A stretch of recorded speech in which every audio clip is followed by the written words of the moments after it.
morning, 6:30 AM. Kala nyo picture na. Ay, akala ko picture. Dito kami sa Antipolo. Kasama si Ivan, si Dennis, si Sam, Boss JM ng Badass, tsaka si JC. At for this morning, papasyal tayo ng Cuyambay.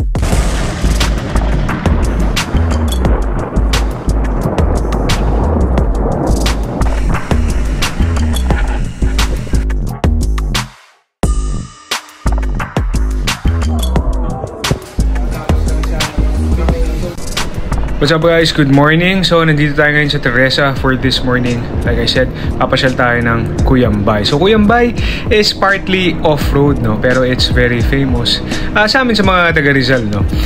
For the steep climbs, no? So dito tayo dadaan sa may likod. Okay, so dito tayo sa Roman Rojas ngayon, almost 7 AM. Kasama ko si JM, si Ivan, si Sam, si Dennis na sa bandang likod, no? So for this morning, magkukuyambay tayo via mga trails dito sa loob ng Rizal. So for now, dadaan tayo sa Yapak and Lagundi. Kung hindi nyo pa napapanood yung mga episode ko yun, be sure to check it out where naka-highlight yung mga trails na yun. Basically, Sierra Loop ko no? Yep. So basically another Sierra Loop. Yet again, another Sierra Loop vlog. Pero dadaan tayo ng Cuyambay and perhaps Jamboree. Okay? Sige, so resume tayo sa Yapak. Okay, so entering Yapak tayo ngayon. Nalaglagan kasi ng kadena tong climber namin. Kaya medyo inantay namin. So, may segue tayo. Alam ko dati wala daw lusot to, sabi ng mga dyan, ng mga lokal. Pero first time natin na dadaanan. So, matarik. Bueno guys.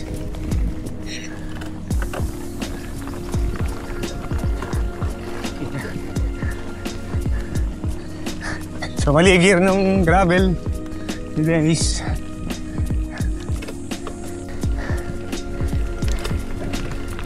Okay, this is a very nice segue, no? So guys who are familiar with the area, no? So yung Yapak Trail, meron palang lusot dito. Kasi for the longest time, when I was trying to check here, sabi sa akin ng mga lokal wala daw lusot. Apparently meron, and mas mahaba and mas ma-enjoy, matarik siya, no?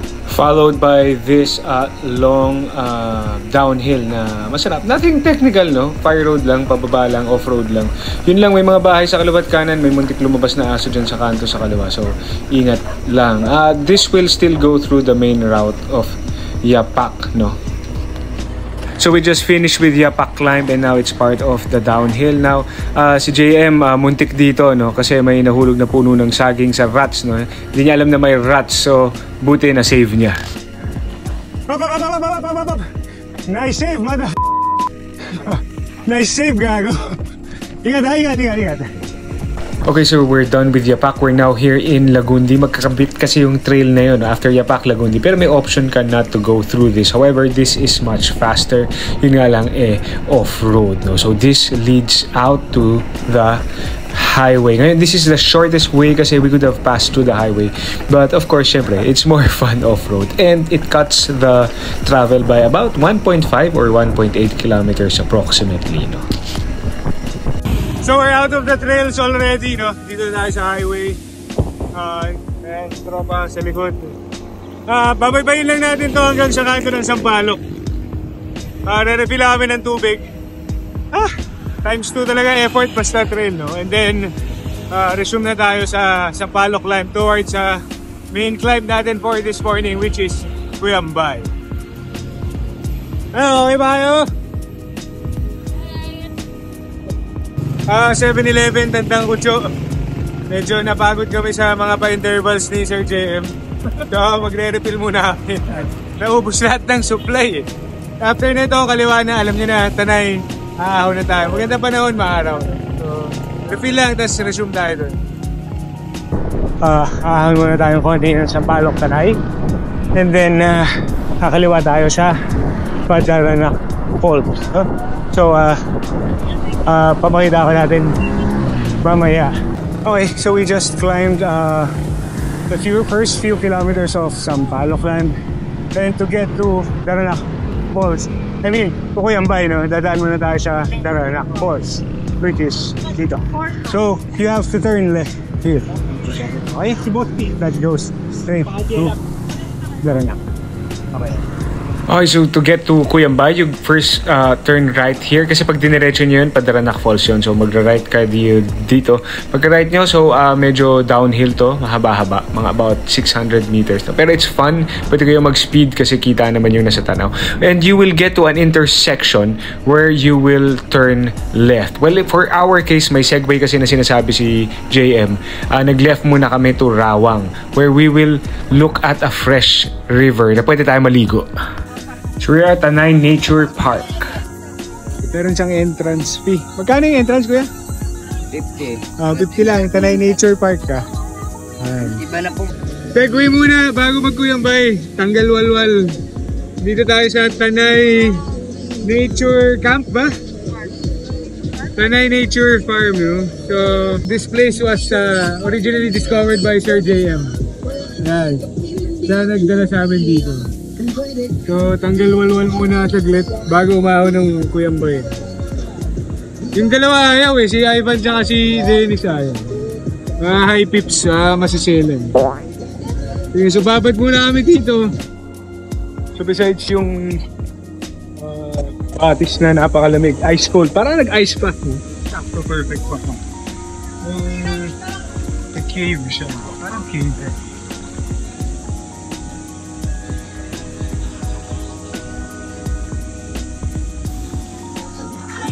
Cavern, kaso yun, meron daw pasukan pa dun sa loob, pero pari malalim na. Siya alalim. Ayoko na. Next time. Retreat na tayo. Such a nice find. Such a nice. Ako na tayo. Okay, so to get to Cuyambay, paglabas nyo ng Tanay Nature Farm, diretso lang. Yung daan, originally we came from that side, sa kanan, pero diretso lang tayo to Pro. Ayan, dalawang tropa. Tara! Okay, so papunta sa Cuyambay, dadaan tayo dito. Some people call this place Dagat-Dagatan, no? So, for us, this is the first part of Cuyambay. Inayos na pala tong part na to way back before 2 years, 3 years ago. May mga rats pa to, no? Medyo may linyahan pa dito ngayon. I see na pinave na siya. So, nandito pa rin tong river na to. And then we get here. Biglang tarik. Then after that, diretso climb agad na. Bakit parang 2 digit. Maalala eh. Yata. Hindi kami dumadaan ng dati. Go girls. Girl pala. Okay. So, let's let the gravel do their thing. Grind lang tayo. At a tempo pace. So this is the first part of the climb of Cuyambay. Cuyambay, kung isasama natin yung Jamboree or yung sa may palpitate na hill or cafe, it's about 6 to 7 kilometers. So before I start running out of breath, this first part is just short, 500 to 700 meters. Then there's a brief flat area in sa dulo. So we're at 14% now, but I doubt laging delayed ng garden. This feels like 15. So let's just resume there. Oh guys, if you're liking the content so far, I hope you could support me by liking and subscribing, as this support will really give me more motivation to find time, no, for more future work ahead. Also, I'm always fueled by Badass Fuel. You could use my promo code below to avail for a 10% discount. Okay, thanks guys. So after nito, lulusong tayo. Then we get to the siguro sa kahabaan nito, no, the most technical part of this route, which is yung mabato-batong yun, no. So puro buhay na bato yan, loose sila. Ang linya is mostly on the left. Yeah, so kailangan kunin yung left. Oops, may putek. Okay. So I recall the line is here. So let's just grind through it. So this part, running is key.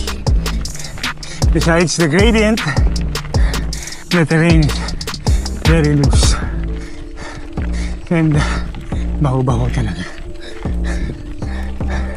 So make sure you have extra power to spin pag nag-wheel spin yung likod, no? Otherwise, tuhod na. Okay? So it still goes on here. So spin lang tayo. Spin to win.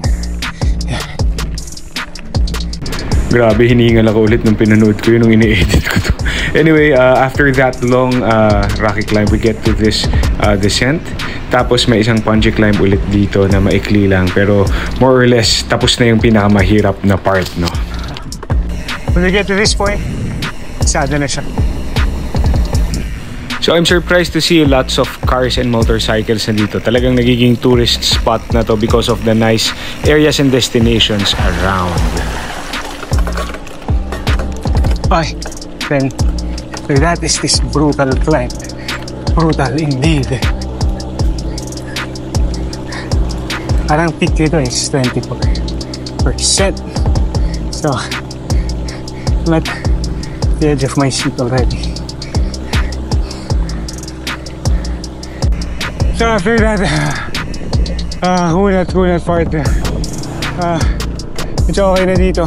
Papunta na doon sa parang town proper nila. So okay, so recover muna tayo dito ng konti kasi Jamboree is up next and that is also painful. So we're done with Cuyambay. This is the last climb out of this mountain area, no? Which is known as Sitio Jamboree or simply Jamboree lang. Tatlo na lang kami nagkahiwa-hiwalay na. Si JM medyo nag-intervals na muna. So this is, like I said, the last climb. Pero sementado na siya. Except that sa may dulo banda, may rough road pa rin. Pero nothing technical. Talagang rough road lang. Lupa. More of lupa. So, yes. This next part is especially steep. Then, okay na siya.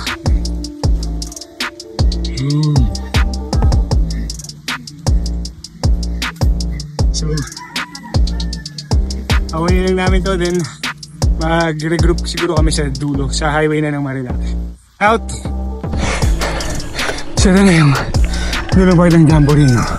Kasi sabi ko nga, hindi pa asfaltado, hindi pa sementado. Pero nothing technical dito. So, dun kami galing sa Jamboree. Hanggang alas 11 na ng tropa dito sa may Marilaki Highway, no? So, manukan na lang sa Manggit sila, may Malalia pa. Nanatay lang namin si Boss Ivan. Okay, so finally we're done with Cuyambay and Sitio Jamboree. Nandito na tayo sa downhill ng Marilaki Highway. I think dito sa may bandang Garden Cottages to, no? So tambay muna tayo sa may Ahon Coffee, boso-boso, for a break. Okay, so nasa Ahon Coffee na kami. Last pag. Tapos lang sa Mountain. So that's the Cuyambay climb with the Segway brought to you by Sir JM, no? Nakaligo dun sa doon. Ito kasing dalawa, hindi na naligo, yun. Si AJ. Okay, I will be posting a link of the GPX as usual kung gusto nyo try nyo. I think may naman nasa Facebook page yun. Tangay partner. Tangay nature.